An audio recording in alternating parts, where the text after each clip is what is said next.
اب آئیں میں آپ کے سامنے 3 شرائط پیش کر رہا ہوں اور سب کو توجہ سے تینوں شرائط کو سننا. اگر ہو سکے تو اس مہینے میں کچھ نہ کچھ ضرور کیجئے. عبادات اپنی جگہ پہ چل رہی ہیں، میں جانتا ہوں لوگ اپنے اپنے طور پہ روزے رکھ رہے ہیں، نماز وغیرہ پڑھ رہے ہیں، سب کچھ.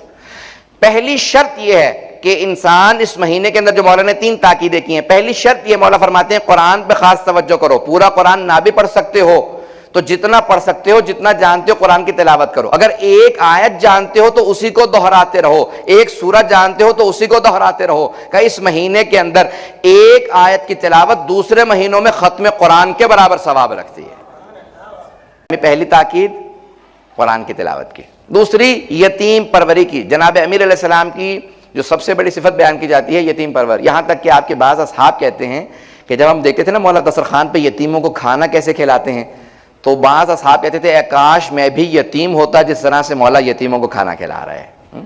اے کاش میں یتیم ہوتا کہ مجھے بھی امیر المومنین اپنے ہاتھ سے اس طرح سے کھانا کھلاتے جس طرح سے یتیموں کو کھانا کھلاتے ہیں.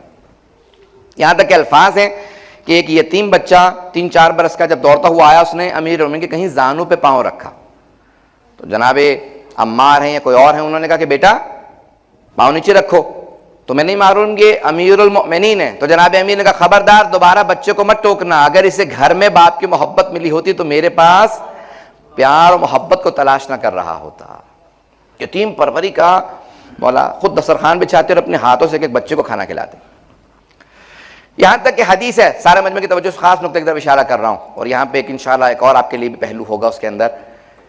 جو فضائل سننا چاہتے ہیں ان کے لیے خاص ایک پہلو بھی اس کے اندر پوشیدہ. یہاں تک کہ روایت کے الفاظ ہیں کہ اگر یتیم کے سر پہ ہاتھ رکھو تو جتنے بال ہاتھ کے نیچے آتے ہیں اتنے انسان کے گناہ معاف ہو جاتے ہیں. اور پیغمبر فرماتے ہیں کہ کافل الیتیم کہاتین معی فی الجنہ، یتیم کی کفالت کرنے والا، یتیم کو پالنے والا میرے ساتھ جنت میں ایسے جائے گا جیسے یہ 2 انگلیاں ساتھ رہتی ہیں. اگر پہنچ گئے وہاں سے جانے کے راستے میں.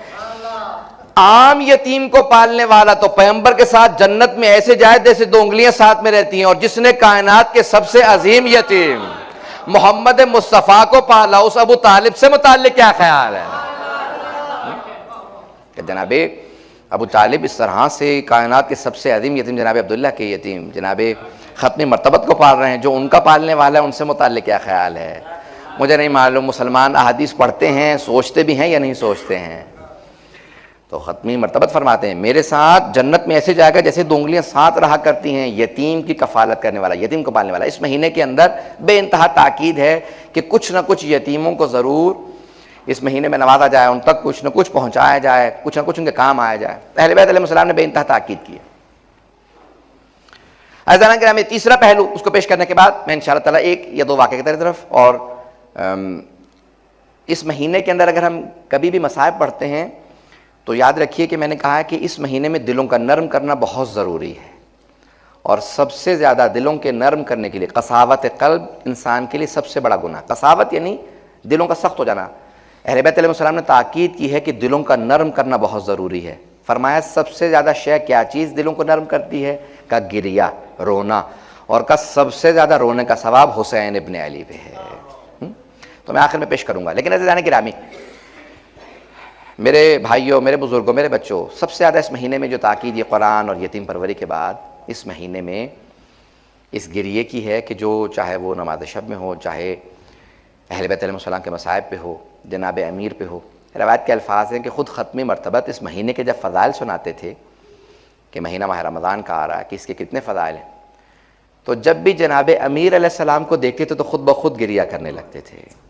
پوچھا یا رسول اللہ ما یبکی کا یا رسول اللہ، آپ کو کون سی بات اتنا رلاتی ہے؟ اور خود جناب امیر نے پوچھا کہ یا رسول اللہ کس بات نے آپ کو اتنا رلایا؟ کہ یا علی آپ کی اسی ریش کو آپ کے خون سے کوئی خضاب کر دے گا. اس مہینے کے اندر بڑی تاکید ہے کہ انسان اپنے دل کو نرم کرے.